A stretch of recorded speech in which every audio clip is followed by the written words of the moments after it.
President Bongbong Marcos has exercised his veto powers for the first time to thumb down a proposed bill creating the Bulacan Airport City Special Ecozone. President Marcos Jr. met with his father's former aides in an event dubbed as the Walk of Closure. The much-awaited 2022 season of the Toyota Vios Cup has kicked off. And the Hong Kong handover reaches a critical halfway point as it turns 25.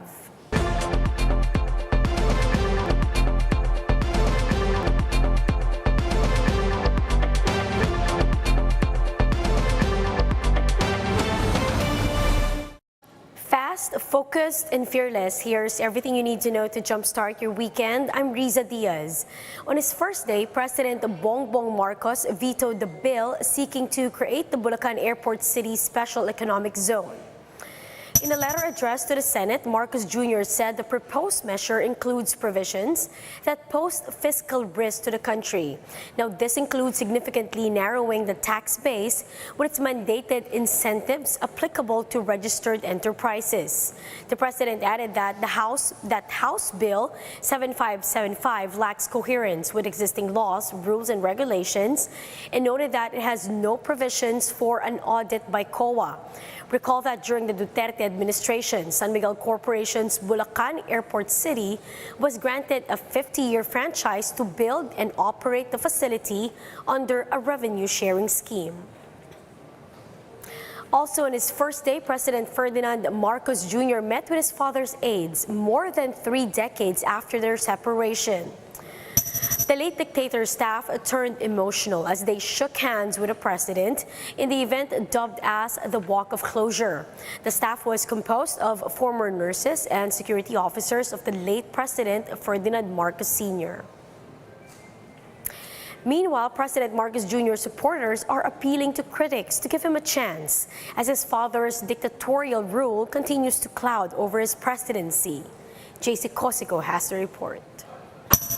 82-year-old Mildred Durano has been living at the Malacanang complex for over 50 years, witnessing the terms of several past presidents. And with President Bongbong Marcos now in the top seat, she remains hopeful on his presidency, citing the projects of his father, late dictator Ferdinand Marcos Sr. Maraming natulong naman yun kagaya ng San Juanico Bridge, mga LRT, marami siya nagawa. She also addressed the president's critics, saying they must give him a chance. Huwag nila husgahan. Wala pa naman din. Diba, kakaupo lang. Kasi marami nang sabi, nasaan daw pangako. Ay sabi ko wala pa. Pagdating ng 3 taon at wala pa, doon nila manghusga. The same goes for PBBM supporter Raquel Olaguera. Sana suportahan na lang. Bigyan ng pagkakataon na wag nang idawit kung ano man ang gawa ng tatay niya noon kasi iba naman talaga si Marcos ngayon. Meanwhile, 60-year-old Remy Estrada, who is also from Ilocos Norte, echoed Marcos Jr.'s call for unity. Sabi nga niya, magkaroon ng unity. Sana ganun na lang. Wala nang away-away para umunlad naman tayo. On the other hand, life goes on for those who didn't vote for the president. Sis ko talaga binoto ko Pero kung wala naman tayo magagawa kasi siya na yung presidente, mas maraming pabor sa kanya. Nga kami, siyempre, nataling aming tuta But still, they hope that Marcos Jr. will heed the call of service, which was entrusted to him by over 31 million Filipinos. Sana mapabuti niya yung kinabukasan ng Pilipinas. Sana mapalago niya yung mga adhikain ng ibang Pilipino, saka yung mga matulungan niya yung mga mahihirap pa. For News 5, JC Cosico, we are One News. Thank you. The country's leading businessmen are throwing their weight behind the 17th chief executive as they welcome his presidency with high hopes. Alliance Global Incorporated board chair Andrew Tan said he hopes to work with President Marcos Jr. for the country's success, adding that they are excited for this next chapter of the Philippines. Meanwhile, SM Prime Holdings President and CEO Hans C. noted that Marcos Jr.'s optimistic call for unity may just be this to propel the nation forward. And Cebu Pacific's Lance Gokongwei shared his well wishes for Marcos Jr.'s presidency and maintained that he shares the president's unity sentiments.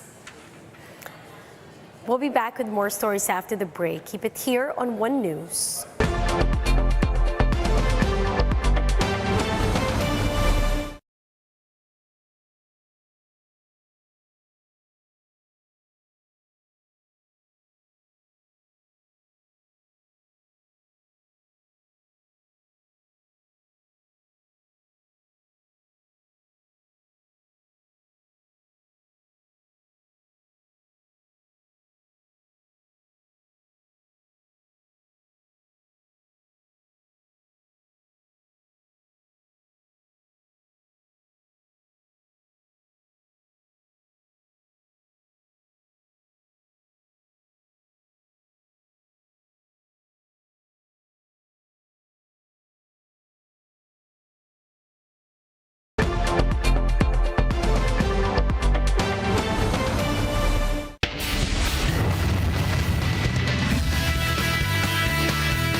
You're still watching One News Now. I'm Riza Diaz. The Toyota Gazoo Racing Vios Cup made its long-awaited return this weekend at the Clark International Speedway, featuring 27 competing drivers for the Circuit Championship. Now, like the previous seasons, the 2022 series will see drivers divided into 3 classes: promotional class for Vios Cup newcomers, sporting class for seasoned drivers of the championship, and the super sporting class as the top tier category. But unlike the last season, Toyota has opened the event for spectators this time to come by and watch the races. Coming from the success of last year's season, where we had a fully virtual program for our racing fans, this year we prepared for the comeback of our live audiences, because of course nothing beats the excitement, the energy of having live audience here at the Speedway. This year, the Vios Cup will also host the national finals of the Toyota Gazoo Racing GT Cup, where the country's best esports racers could get the chance to take their sim racing skills to the real world. But as the competition began this weekend, it was the celebrities and professional racers who were able to show their skills on the racetrack. Actually, every race is different from another, right? Like, you never know what to expect. Of course, we all try to give our best in the track and to get a position in the podium, but we never know what's gonna happen. Well, I wanted to try racing ever since I was in high school. That was a long time ago. So it's really exciting for me to be here and exciting for me to learn more about driving. And with race 2, leg 1 of the Toyota Vios Cup already finished, officials and racers said there is still more to come in the season and that fans can expect races to get more competitive in the next legs. Well, I've seen a lot of seasons and a lot of legs of the Vios Cup through the years, and I can say that every leg, different exciting things happen. So they can expect, of course, more racing action and more fun and excitement. But most of all, we can see the competitive spirit of our racers.